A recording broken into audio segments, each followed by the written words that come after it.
സുവിശേഷ ഭാഷ്യം അൽമായ വീക്ഷണത്തിൽ 2025 ഏപ്രിൽ 27 പുതുഞായർ.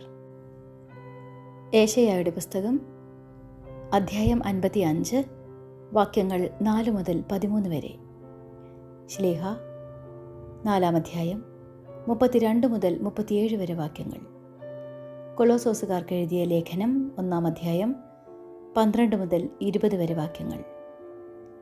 വിശുദ്ധ യോഹന്നാന്റെ സുവിശേഷം 20-ാം അധ്യായം 28 മുതൽ 35 വരെ വാക്യങ്ങൾ. സരളവൃക്ഷവും സൗഗന്ധികവും മുളയ്ക്കട്ടെ. രചന ഡോക്ടർ റോസമ്മ ഫിലിപ്പ്. ആഖ്യാനം റെജിൻ ജോർജ്. സാമർഥ്യമുള്ളവരാലല്ല, കരുണയും സ്നേഹവും ഉള്ളവരാലാണ് ലോകം നിലനിൽക്കുന്നത്. അവരാണ് ഭൂമിയിൽ ദൈവരാജ്യം നിർമ്മിക്കുന്നത്.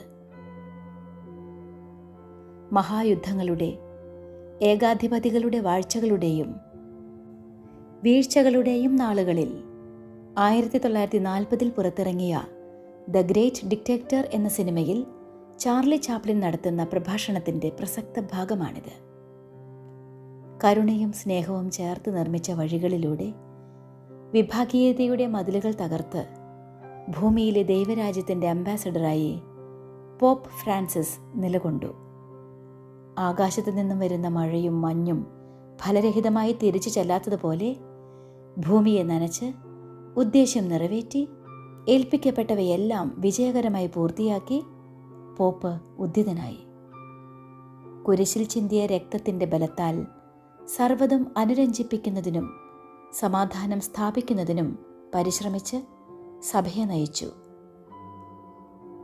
സഭയാകുന്ന ശരീരത്തിൽ ആരോഗ്യം നിലനിർത്തണമെങ്കിൽ ക്രിസ്തുവാകുന്ന ശിരസിൽ നിന്നുള്ള സംവേദനങ്ങൾ സ്വീകരിക്കണമെന്ന വിചിന്തനം പോപ്പിൻ്റെ വിയോഗത്തിലെങ്കിലും ആഗോള സഭയ്ക്ക് ഉണ്ടാകേണ്ടതാണ്. അടയ്ക്കപ്പെട്ട വാതിലുകൾ. 2 തവണ ശിഷ്യരുടെ മധ്യേ യേശു പ്രത്യക്ഷപ്പെട്ടപ്പോഴും അവർ ഭയത്താൽ വാതിലുകൾ അടച്ചാണിരുന്നത്. ഓരോ അത്ഭുത പ്രവൃത്തികളിലും ഭയപ്പെടേണ്ട എന്ന് അനേകരോട് പറയുന്നതിന് സാക്ഷികളായവർക്ക് സ്വന്തം കതകുകൾ അടഞ്ഞിരുന്നതിനാൽ അർത്ഥം ഗ്രഹിക്കാൻ കഴിഞ്ഞിരുന്നില്ല. ഭയത്തിൻ്റെ ആധിക്യത്താൽ തള്ളിപ്പറഞ്ഞ് വാതിലല്ല വൻ മതിൽ തന്നെ പണിതവനാണല്ലോ പത്രോസ്. നന്മയുടെ സാഹചര്യങ്ങളിലെ ഭയവും തിന്മയുടെ സാഹചര്യങ്ങളിലെ ഭയമില്ലായ്മയുമാണല്ലോ എല്ലാ സാമൂഹ്യ വിപത്തിൻ്റെയും കാരണം. അടഞ്ഞ വാതിലുകൾ സുരക്ഷിതമാണെന്ന് അകത്തിരിക്കുന്നവർക്ക് തോന്നാം. എന്നാൽ പുറത്തുള്ളവർക്ക് ഏതൊരു അടഞ്ഞ വാതിലും അസ്വസ്ഥതയുണ്ടാക്കുന്നുണ്ട്. തുറക്കേണ്ട വാതിലുകൾ അടയപ്പെടുമ്പോൾ പ്രതിഷേധമുള്ളവർ കൂട്ടങ്ങൾ തീർത്ത് കലാപങ്ങൾ ഉണ്ടാക്കിയേക്കാം. നിരാശിതർ ഒറ്റപ്പെട്ട് താളം തെറ്റി ജീവിതം അവസാനിപ്പിച്ചേക്കാം. സ്വന്തം വാതിലുകൾ തുറക്കുക എന്നതാണ് ശിഷ്യത്വ ദൗത്യത്തിൻ്റെ ആദ്യപടി. അടച്ചിട്ട മുറിയിലെ നിങ്ങൾക്ക് സമാധാനമെന്ന അവൻ്റെ ആശംസ നൽകുന്ന സൂചനയുണ്ട്. വാതിൽ തുറക്കാനുള്ള ആത്മധൈര്യം സ്വാംശീകരിക്കേണ്ടത് അവൻ്റെ സാന്നിധ്യത്തിലും വാതിൽ തുറക്കേണ്ടത് സമാധാനത്തിൻ്റെ വെളിച്ചത്തിലേക്കും ആയിരിക്കണം. മുറിവുകൾ കുറവുകളല്ല. അവൻ പറഞ്ഞത് നിങ്ങൾക്ക് സമാധാനമെന്നാണ്. എന്നാൽ അവൻ കാണിച്ചത് സ്വന്തം കൈകളും പാർശ്വവുമാണ്. വാചിക ഭാഷയും ശരീരഭാഷയും ചേർന്ന് വായിക്കുമ്പോഴാണ് അർത്ഥം പൂർണ്ണമാകുന്നത്. ആഴമേറിയ മുറിവുകൾ അടയാളമാക്കിയാണ് അവൻ സമാധാനം ആശംസിച്ചത്. ഏറ്റെടുത്ത മുറിവുകൾ കാട്ടിയാണ് സമാധാനം കൈമാറേണ്ടത്. മുറിവുകൾ തന്നെയാണ് ഔഷധം എന്ന തിരിച്ചറിവ് ക്രിസ്തീയ ധർമ്മമാണ്. ഉദ്ധിതൻ്റെ ഐഡന്റിറ്റിയായി മുറിവുകൾ മാറ്റപ്പെട്ടതിനാൽ തന്നെയാണ് ശിഷ്യരുടെ വർണ്ണന കേട്ട തോമസ് തനിക്കും അത് കാണണമെന്ന് ആഗ്രഹിച്ചത്. അവനെ കാണണം എന്നതിലുപരി ആ മുറിവുകൾ കാണണം എന്നത് മുറിവുകളെ മഹത്വമുള്ളതാക്കി മാറ്റുന്നു. ക്രിസ്തുത്വം വഹിക്കുന്ന നമുക്ക് സാക്ഷ്യപ്പെടുത്താൻ യോഗ്യമായ മുറിവുകളാണോ അതോ അന്യരെ മുറിപ്പെടുത്തിയ വകയിൽ കിട്ടിയ മുറിവുകളാണോ ഉള്ളത് എന്ന ഒരു ഓഡിറ്റിംഗ് ഉദ്ധിതൻ ഓർമ്മിപ്പിക്കുന്നുണ്ട്. മുറിവുകളോടെ തന്നെ ഉദ്ധിതനായവൻ പറയുന്നു, മുറിവുകൾ കുറവുകളല്ല, പുനരുജ്ജീവനത്തിൻ്റെ ഔഷധങ്ങളാണ്. വിളിയിലൂടെ വിജയം. മഗ്ദലന മറിയത്തിന് പ്രത്യക്ഷപ്പെട്ടവൻ, ശിഷ്യർക്ക് പ്രത്യക്ഷപ്പെട്ടവൻ വീണ്ടും തോമസിനു വേണ്ടി പ്രത്യക്ഷനാകുന്നു. കണ്ടവർ പറഞ്ഞതൊക്കെ കേട്ട് വിശ്വസിക്കാതിരുന്ന തോമസിനെതിരെ ആരും വിരൽ ചൂണ്ടുന്നില്ല. പറഞ്ഞതങ്ങ് വിശ്വസിച്ചാൽ മതിയെന്ന ഭൂരിപക്ഷക്കാരുടെ പോർവിളി ഉയർത്തുന്നില്ല. കർത്താവാകട്ടെ തോമസിന് ഒട്ടും അപമാനമുണ്ടാക്കുന്നില്ല. പകരം കരുണാപൂർവം ക്ഷണിക്കുന്നു. വരൂ, ആഗ്രഹം സാധിക്കൂ എന്ന വിളിയാണ് തോമസിന്റെ വിശ്വാസ പ്രഖ്യാപനത്തിന്റെ അടിസ്ഥാനം.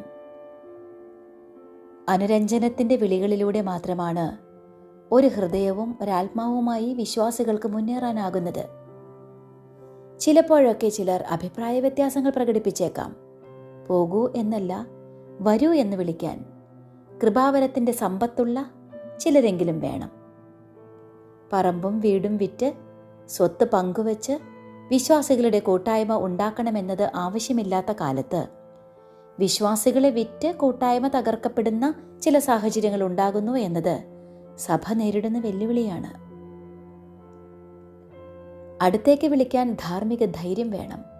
അടുത്തു വന്നാലോ പങ്കുവയ്ക്കാൻ കറയില്ലാത്ത കൈകളും കലർപ്പില്ലാത്ത ഒരു പാർശ്വവും വേണം. അന്ധവിശ്വാസമല്ല, അനുഭവാധിഷ്ഠിത വിശ്വാസം. ഫസ്റ്റ് ഹാൻഡ് എക്സ്പീരിയൻസ് ആണ് പഠനത്തിന് ഏറ്റവും അനിവാര്യം എന്നാണ് മനഃശാസ്ത്രം പറയുന്നത്.